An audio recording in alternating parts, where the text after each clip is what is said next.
Pack your things before the weekend, Helen, my daughter-in-law said 3 days after my husband's funeral while standing in the middle of the kitchen I had spent 38 years building into a home. My son didn't even look up from his coffee when she said it. He just stared at the table like the grain of the wood was more important than his own mother standing there in silence. The rain tapped softly against the windows behind them, and for a moment, I could still imagine Richard sitting at the head of the table with his reading glasses low on his nose, smiling at me over the morning paper. But Richard was gone now. Buried beneath 6 feet of cold November earth in a cemetery outside Columbus, Ohio. And suddenly the house felt unfamiliar, like grief had opened the front door and let strangers inside. Vanessa folded her arms tightly across her cream sweater and glanced around the kitchen with the casual confidence of someone already redecorating a room in her head. "Daniel thinks it's best if you stay somewhere smaller for a while," she said. "This place is too much for one person." I looked at my son then. Daniel Whitmore. 44 years old. The same little boy who used to run barefoot through this kitchen holding toy dinosaurs in his hands.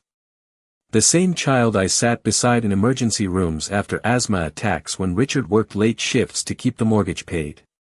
He still wouldn't meet my eyes. "Mom," he muttered quietly, "you know maintenance on this house is expensive." Expensive. That word settled heavily in my chest. Richard and I had bought this home in 1987 after saving for nearly 10 years. Every hallway carried memories. Christmas mornings. Burned Thanksgiving pies. Pencil marks measuring Daniel's height on the laundry room wall. This wasn't just property. It was the only place left where Richard still existed. I noticed Vanessa watching me carefully, almost waiting for tears, waiting for some dramatic reaction she could later describe to friends over wine. But I didn't cry. I was too tired for that. Grief had hollowed me out so completely that humiliation simply echoed inside me like footsteps in an empty church. "How long do I have?" I asked quietly. Vanessa answered before Daniel could speak. "By Friday would probably be easiest." Friday. For days to erase nearly 4 decades of my life. Daniel finally looked up then, but only briefly. "We'll help you pack," he said softly. "Help me pack." As though they were doing me a kindness. I nodded once and turned toward the hallway before either of them could see my hands trembling. Upstairs, the bedroom still smelled faintly like Richard's cedar cologne. His slippers remained beside the bed exactly where he'd left them the night before the heart attack. I sat carefully on the edge of the mattress and stared at the grandfather clock across the room. Richard had wound it every Sunday morning for years. The ticking suddenly sounded louder than ever. Then I remembered something. 2 months before he died, Richard had stood beside the clock holding a small brass key in his hand. "If anything ever feels wrong, Helen," he told me quietly, "check the bottom compartment." At the time, I thought grief from his illness was making him overly cautious. Now, sitting alone in the silence of our bedroom while my son and his wife discussed my future downstairs, I slowly walked toward the clock. My fingers shook as I reached underneath the lower panel. Hidden beneath the wood was a tiny keyhole I had never noticed before. And suddenly, for the first time since Richard's funeral, I understood something important. Vanessa and Daniel thought they had already won. But they had forgotten one thing. Richard never trusted people who moved too quickly after a death. The hidden compartment opened with a soft click that barely rose above the sound of rain outside the bedroom windows. Inside sat a thick manila envelope, perfectly sealed, with my name written across the front in Richard's careful handwriting. I lowered myself slowly onto the edge of the bed before opening it because suddenly my knees did not feel steady anymore. The bedroom lamp cast a warm yellow glow across the pages as I pulled out several documents neatly clipped together beside a small silver flash drive. At the very top was a letter dated 6 months earlier. "Helen, if you are reading this, it means people have already begun showing you who they really are." I stopped breathing for a moment. Richard had always been observant in quiet ways. He noticed tension before argument started. He noticed fake smiles at dinner parties. He noticed when Daniel stopped calling unless he needed something. But I never imagined he had been preparing for something like this. Downstairs, I could hear cabinet doors opening and closing in the kitchen. Vanessa was already reorganizing things. The sound made my stomach tighten. I continued reading. I have spent the last year protecting you in ways I could not explain at the time.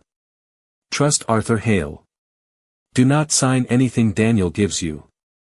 And whatever happens, stay calm. Calm. That word sounded exactly like Richard.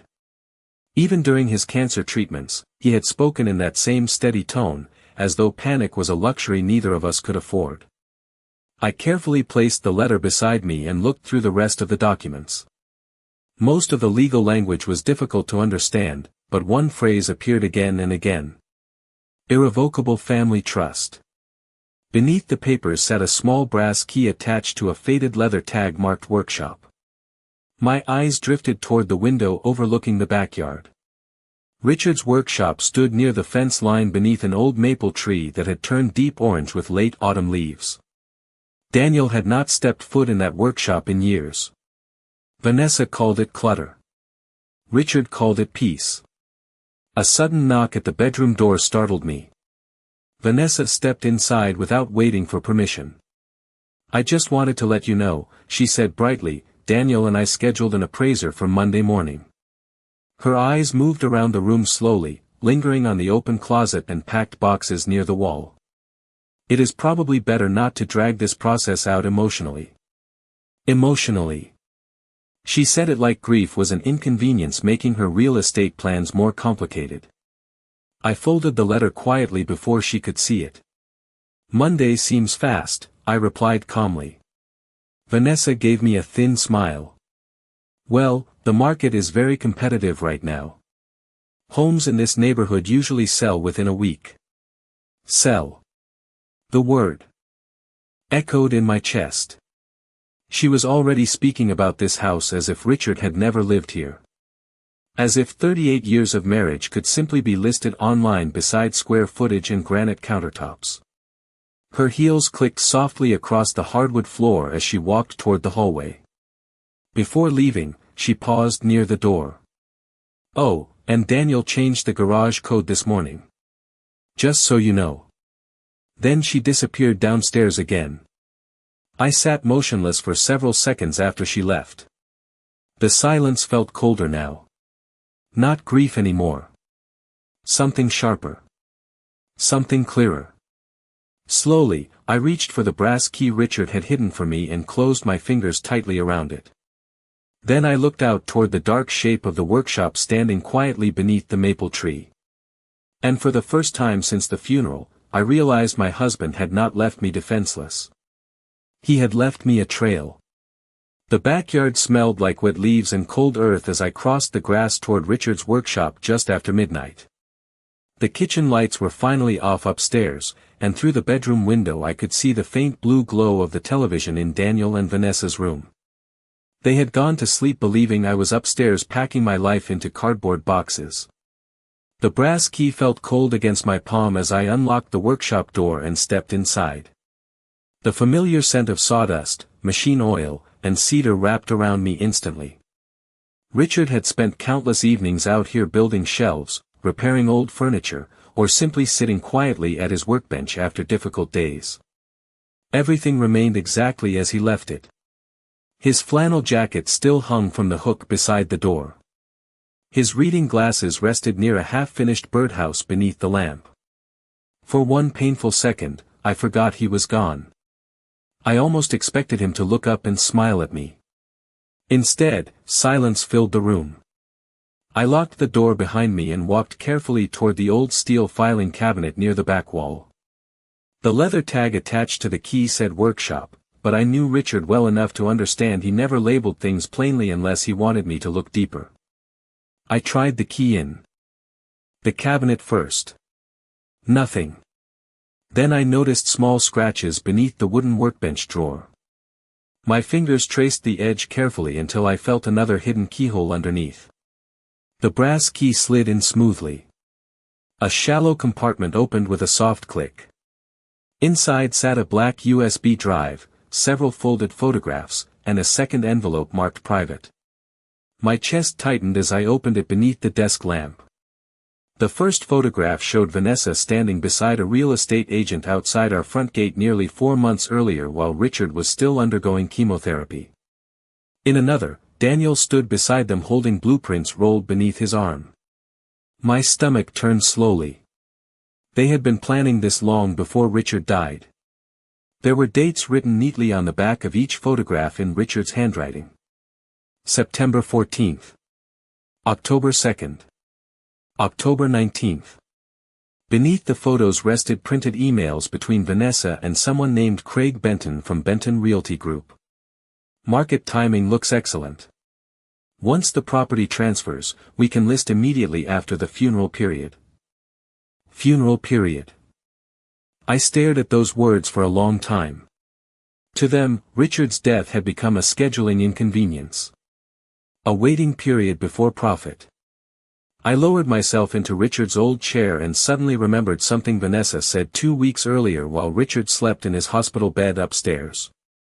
Large homes become burdens at your age, she had told me while rinsing coffee cups at the sink. At the time, I thought it was careless conversation. Now I understood it had been preparation. Every comment. Every forced smile. Every discussion about downsizing. Richard had seen it all unfolding while I was still clinging to the belief that family protected one another after loss. My hands trembled slightly as I plugged the USB drive into Richard's old laptop sitting on the shelf above the bench.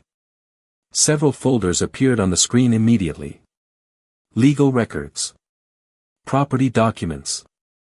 Financial statements. And one video file labeled for Helen only. I hesitated before clicking it. Richard's face appeared on the screen wearing the navy sweater I bought him for our 35th anniversary. He looked thinner than I remembered. Tired. But his eyes were calm. Helen, he said softly into the camera, if you are watching this, it means they moved faster than I hoped they would. My breath caught in my throat as his image flickered beneath the workshop light. And then Richard said the one thing I never expected to hear. Daniel knows less than Vanessa thinks he does. Richard paused for several seconds in the recording, as though choosing his next words carefully. The workshop lamp cast soft shadows across his face, making him look older than I wanted to remember. Daniel is weak, Helen, he said quietly. Not cruel. Weak people can be dangerous when someone stronger is whispering in their ear every day. I stared at the screen without blinking. Outside, wind rattled the maple branches against the workshop roof while Richard continued speaking in that calm steady voice I had trusted for nearly 4 decades.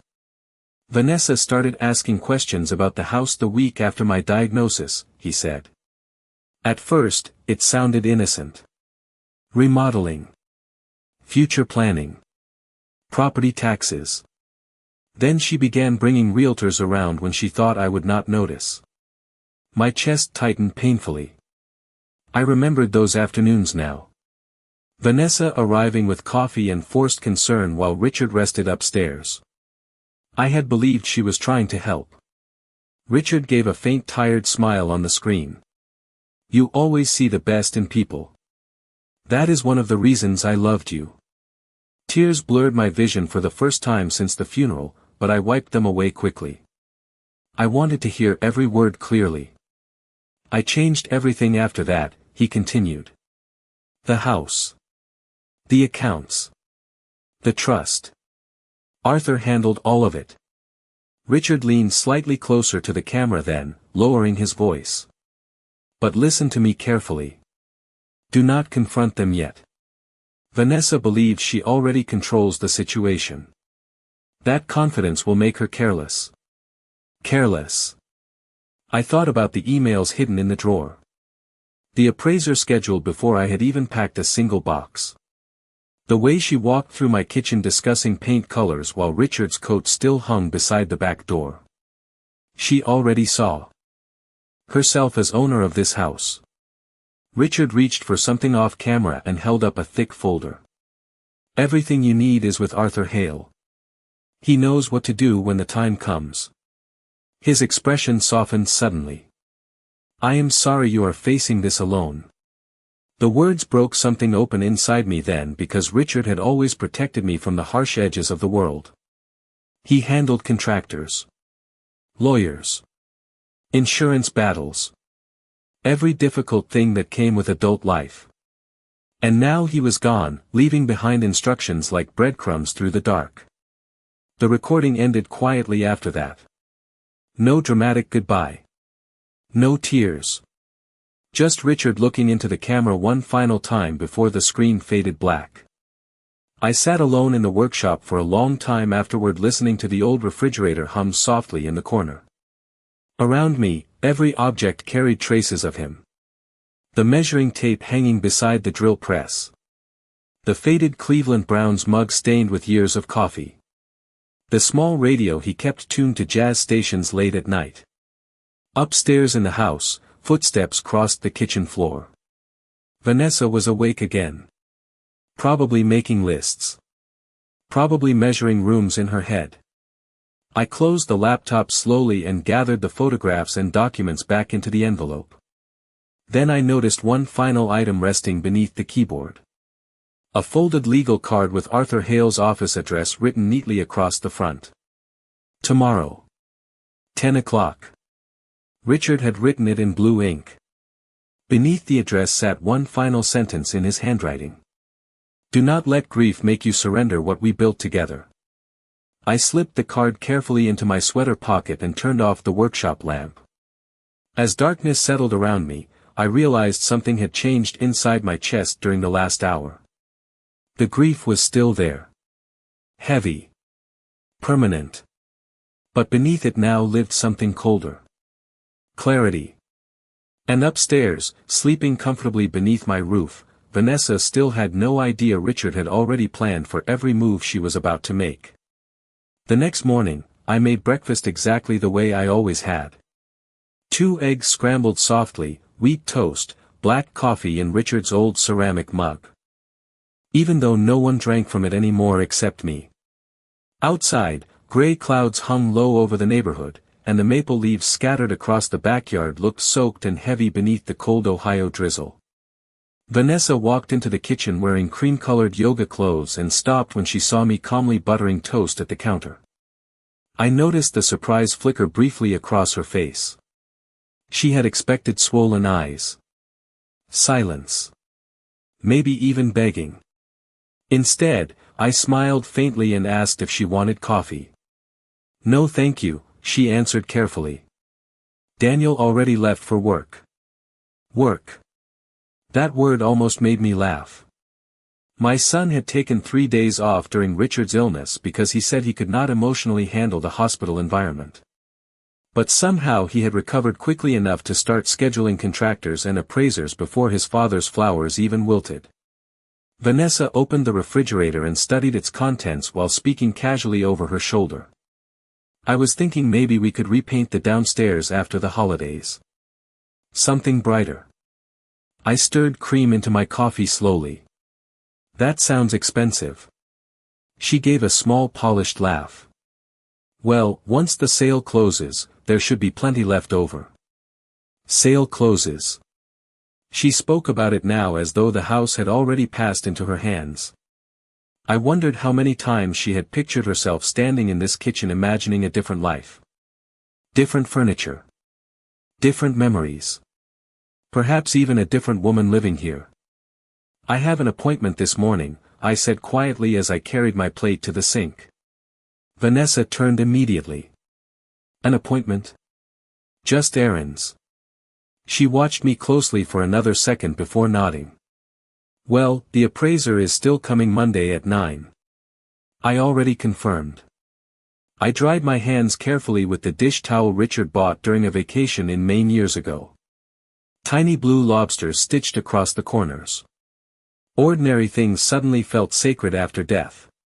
Understood, I replied calmly. Vanessa relaxed then. I could see it in her shoulders. She still believed I was surrendering quietly. That was exactly what Richard wanted her to think. Arthur. Hale's office sat inside an old brick building downtown near the courthouse. Richard had worked with him for years, though I had only met him twice before. The waiting room smelled faintly like leather and old books. Rain streaked softly across the windows while a grandfather clock ticked near the reception desk. At exactly 10 o'clock, Arthur himself stepped into the lobby. He was taller than I remembered, with silver hair and tired blue eyes behind thin glasses. The moment he saw me, something softened in his expression. "Helen," he said quietly. "I am very sorry about Richard." I nodded once because speaking suddenly felt difficult again. Arthur led me into his office and closed the door gently behind us. Thick legal folders already sat waiting across his desk. My name appeared on several tabs in Richard's handwriting. Arthur removed his glasses slowly before sitting down. "I suspected Vanessa and Daniel would move quickly," he said carefully. "Richard did too." Hearing their behavior described so plainly made my chest tighten again despite everything I had already discovered. Arthur folded his hands together. "Before we discuss the trust, there is something important you need to understand." He slid a thick document toward me across the polished wood desk. "Your husband protected this house very differently than they believe." I stared down at the papers while rain tapped softly against the office windows. Then Arthur spoke the sentence that changed everything.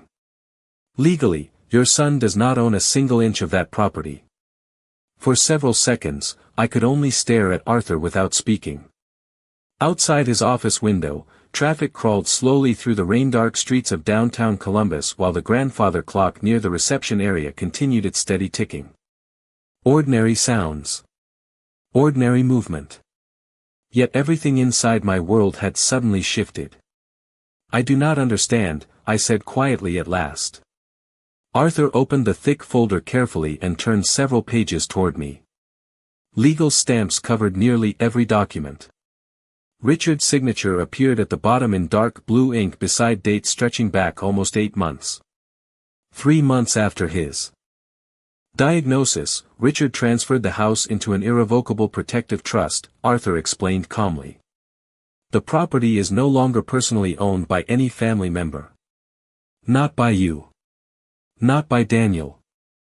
Certainly not by Vanessa." I looked down at the paperwork again, trying to steady the trembling in my hands. "Then why would they believe they could sell it?" Arthur gave a tired sigh. "Because Richard allowed Daniel to remain listed as future successor trustee after your passing. Vanessa likely saw those documents and assumed that meant immediate ownership once Richard died." Immediate ownership. The phrase sounded ugly somehow. Like they had been waiting beside a finish line instead of a hospital bed. Arthur leaned back slightly in his chair. "But they missed the most important section." He tapped a paragraph halfway down the page. "You hold permanent lifetime residency rights. Legally, no one can remove you from that house. No sale can happen without your direct authorization." I read the sentence 3 times before its meaning fully settled into my chest. After days of humiliation, grief, and quiet panic, the ground beneath me suddenly felt solid again. Arthur's expression remained serious though. "There is more." My stomach tightened instantly. He folded his hands together before continuing. "Richard added a protection clause 6 weeks before he passed away." I looked up slowly. "A protection clause?" Arthur nodded once. "If any beneficiary attempts to pressure, manipulate, intimidate, or forcibly relocate you from the property, their inheritance rights are automatically suspended pending legal review." The office suddenly felt completely silent except for rain against the windows. I thought about Vanessa standing in my kitchen discussing paint colors. The appraiser appointment. The packed boxes. Daniel avoiding my eyes while his wife told me to leave before Friday. Every careless move they made had already triggered consequences they did not even know existed. Arthur removed his glasses slowly and rubbed the bridge of his nose. "Richard knew exactly what he was doing, Helen. He believed Vanessa would move too aggressively after his death." I swallowed hard. "Did He think Daniel would allow it? Arthur hesitated carefully before answering. Richard believed your son loved you. But he also believed Daniel had become dependent on Vanessa's approval in unhealthy ways. Dependent. Weak. The same word Richard used in the recording. Suddenly years of memories rearranged themselves differently inside my mind. Daniel canceling Sunday dinners because Vanessa felt tired. Daniel borrowing money despite his six-figure salary. Daniel slowly drifting further from me every holiday, every birthday, every family gathering. None of it happened all at once. It happened quietly. Piece by piece. Arthur slid another envelope across the desk toward me. There is also documentation of the realtor communications Richard collected. I rested my hand lightly on top of the envelope but did not open it yet. I already knew enough to understand the truth. Vanessa had not simply planned for the future. She had been waiting for the house long before Richard was buried. Arthur's voice softened slightly then. What would you like to do? I looked out the office window toward the gray Ohio sky while Richard's final words echoed quietly inside my mind. Stay calm. Let them become careless. Slowly, I folded the trust documents back into the envelope and stood up from the chair. Nothing yet, I said quietly. I think Vanessa still deserves a little more time to feel comfortable inside my home. When I returned home that afternoon, Vanessa was standing in the driveway speaking with a man wearing a navy overcoat and carrying a clipboard beneath his arm. The appraiser. They had moved the appointment up without telling me. Vanessa smiled brightly the moment she noticed my car pulling in beside the curb. Helen, she called cheerfully, perfect timing. Mr. Keller just wanted to take a quick look around before Monday. Quick look around. As if strangers walking through my home while Richard's clothes still hung in the closet was somehow normal. I stepped out slowly, holding Arthur's envelope tightly inside my handbag.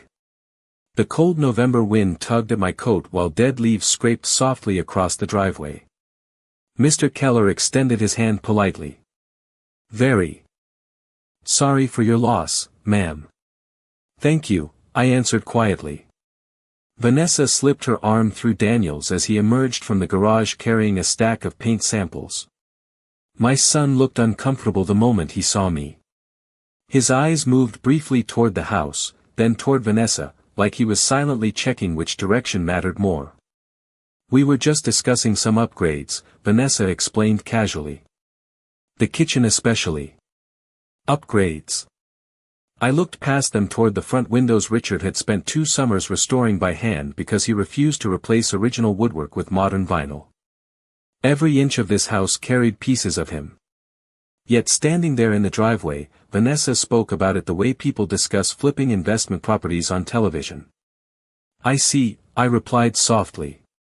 The appraiser shifted awkwardly beside us. He could sense something strained beneath the surface now. Most people could. Daniel finally cleared his throat. Mom, we figured it made sense to move quickly before the market slows down after Christmas. Before the market slows down. The sentence sounded rehearsed, almost borrowed from Vanessa herself. I studied my son carefully then. His face looked tired. Older somehow. The confidence Vanessa carried so naturally never fully settled on him. Richard had been right. Daniel was not cruel. Cruelty usually required conviction. Daniel simply lacked the strength to resist someone else's ambition. Vanessa opened the front door with the confidence of ownership and gestured everyone inside. The natural lighting is beautiful in the mornings, she said while leading Mr. Keller toward the living room. I followed silently behind them. Everywhere I looked, small changes had already begun appearing. Richard's framed fishing photograph had been removed from the hallway wall. The guest room curtains were missing. Even the bowl of potpourri Vanessa hated for years had suddenly disappeared from the entry table. It felt less like grieving family members sharing space and more like watching strangers slowly erase evidence of my marriage room by room. Mr. Keller paused near the staircase while jotting notes onto his clipboard. Excellent. Square footage, he murmured. Very desirable neighborhood. Vanessa smiled proudly beside him.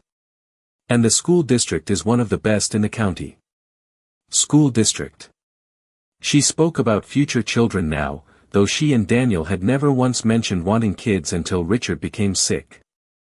I stood quietly near the dining room doorway watching them move through my house discussing resale value while rain clouds darkened the windows outside. Then Vanessa stopped suddenly beside Richard's old leather chair. We will probably remove this piece before listing, she said casually. It makes the room feel dated.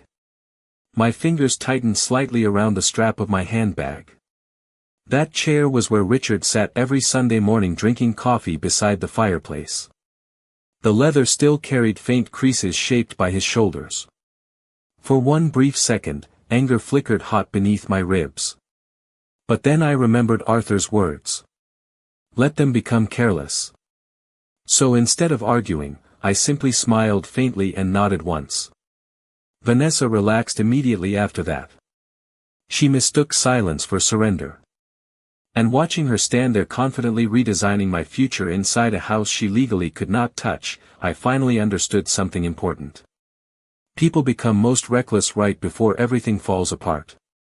By Sunday evening, the house no longer sounded like a place where people mourned. It sounded like preparation. Cabinet doors opened and closed downstairs while Vanessa moved through the kitchen discussing renovation ideas on speakerphone with someone from a staging company. Daniel spent most of the evening at the dining room table surrounded by paperwork he clearly did not fully understand. I stayed upstairs quietly folding clothes into boxes I never intended to move. Every few minutes, I could hear Vanessa laughing downstairs in that bright polished voice she used whenever she believed life was finally arranging itself in her favor. Around 8 o'clock, she knocked lightly on my bedroom door before stepping inside without waiting for an answer. Helen, she said pleasantly, we thought it might help if we started moving some of the larger furniture this week. I looked up slowly from the sweater folded in my lap. Richard's navy sweater. The one from the recording. Moving it where? I asked softly. Vanessa leaned casually against the doorway. Storage for now. The realtor wants the rooms looking more open during showings. Showings. There it was again. Every sentence assumed ownership.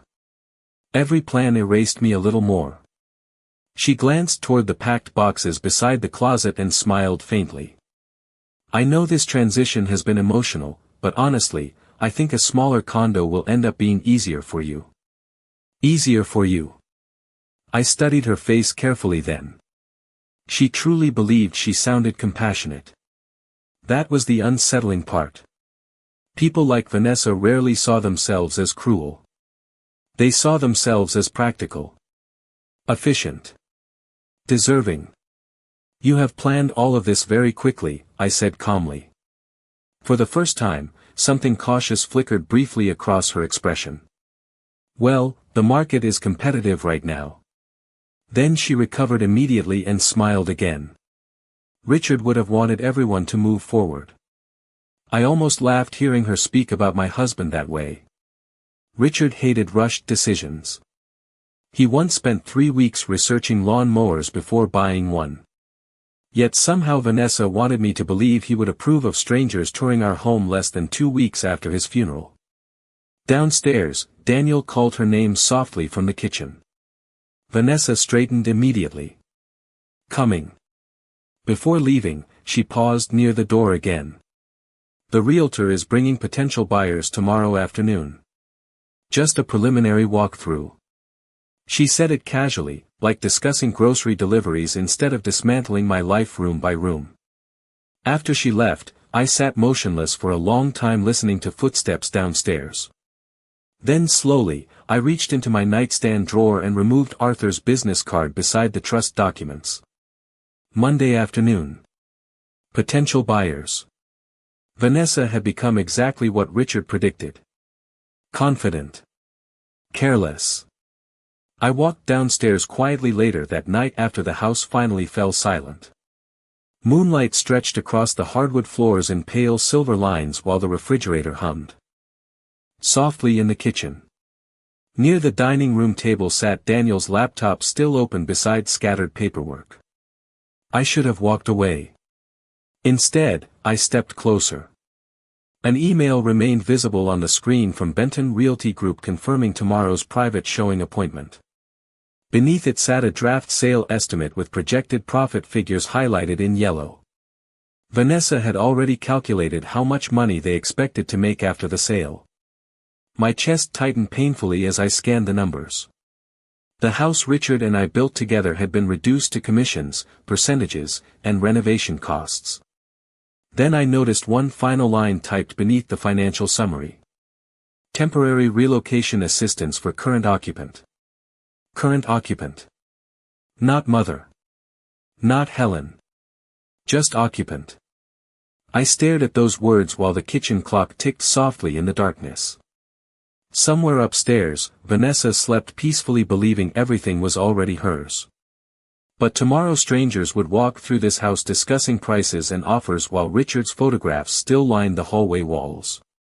And for the first time since his funeral, I decided I was ready to let them discover exactly how badly they had misunderstood the documents. The realtor arrived at exactly 2 o'clock Monday afternoon carrying a leather portfolio and wearing the kind of bright professional smile people use when large commissions are close enough to taste. Behind her came a young couple holding coffee cups and whispering quietly to each other while they stepped through my front door. Vanessa greeted them warmly as though she had already lived there for years. "Welcome," she said proudly. "The natural light in this house is one of my favorite features." My favorite features. I stood silently near the staircase wearing the black wool sweater Richard loved, watching strangers admire crown molding in hardwood floors while discussing mortgage rates beneath family photographs that still had not been taken down. Daniel hovered awkwardly near the dining room, occasionally forcing nervous smiles at the potential buyers. He looked exhausted now. Tension had started settling visibly into his face over the last few days. But Vanessa moved confidently through every room describing renovation possibilities and resale projections like someone presenting an investment seminar. The kitchen could easily be modernized, she explained while leading the couple toward the granite counters Richard installed himself 15 years earlier. And the backyard has enough room for an outdoor entertainment area. Entertainment area. I glanced through the window toward the maple tree beside Richard's workshop and suddenly remembered summer evenings when he grilled hamburgers while old jazz music drifted softly across the patio. Ordinary moments. Real moments. Vanessa talked about the house the way people discuss empty square footage on renovation shows. The young couple eventually wandered upstairs with the realtor while Vanessa poured herself sparkling water in the kitchen. She looked pleased with herself. Relaxed. Victorious. "I think they are very interested," she said casually without looking at me. I folded a dish towel slowly beside the sink. "That seems premature."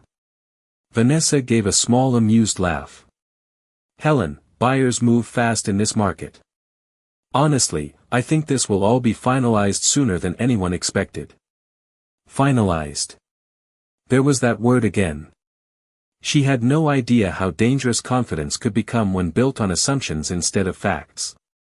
The front doorbell rang suddenly through the house. Vanessa frowned slightly. "Were you expecting someone?"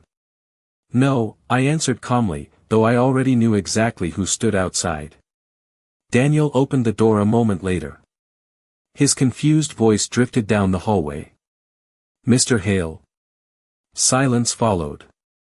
Then Arthur stepped calmly into the foyer carrying a thick black legal portfolio beneath his arm. He wore the same charcoal overcoat from his office and nodded politely toward everyone gathered inside the house. Vanessa's expression tightened immediately. "What is this?" she asked sharply. Arthur removed his gloves carefully before answering. "I am here regarding the Whitmore Property Trust." The young couple and realtor slowly descended the staircase again, sensing tension spreading through the house like cold air before a storm. Daniel looked pale suddenly. "What trust?" he asked quietly. Arthur opened the portfolio with practiced calm and withdrew several legal documents stamped with official county seals. Your father established an irrevocable protective trust 8 months ago, he explained evenly. This property cannot legally be sold, transferred, staged, remodeled, or listed without Mrs. Whitmore's direct authorization. Vanessa stared at him without blinking.